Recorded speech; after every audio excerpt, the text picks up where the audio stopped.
This is Kamlakar Baljapal Bangalore. This is June 2026 and mutagenic properties అంటారు. అంటే pollution control board gene mutation గురించి and gene altering and DNA changes అనేది వస్తాయి. That is because of chemicals and pollution control related.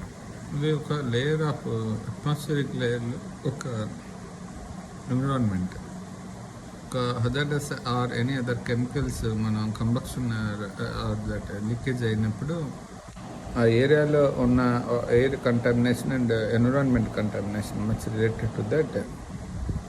ఏదైతే human అనేది air నుంచి and that environment నుంచి వాళ్ళ తాలూకా జీవక్రియ means metabolic pathways of that individual హ్యూమన్కి కావాల్సిన air, water and wind and all other things ఏదైతే సోలార్ అండ్ ఎనర్జీస్ తీసుకుంటాడో ఎక్స్టర్నల్ ఫ్యాక్టర్స్ వల్ల అది వాళ్ళ పొల్యూటెంట్స్ వల్ల హాని జరిగినప్పుడు వాళ్ళ తాలూకా జీన్ మ్యూటేట్ అవుతుంది. మ్యూటోజెనిక్ ప్రాపర్టీస్ ఉంటాయి అండ్ దానికి డిఎన్ఏ ఐసోలేట్ చేసి వాళ్ళ తాలూకా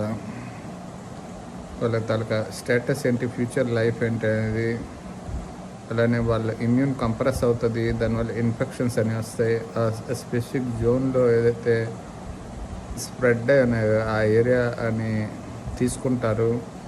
ఇంకా డిఫరెంట్ పారామీటర్స్ వల్ల పొల్యూషన్ కంట్రోల్ బోర్డు వాళ్ళు చేయాల్సిన పని, దానికి అడ్జసెంట్గా క్లినికల్ ఎవాల్యుయేషన్ అనేది చేయాల్సిన పని.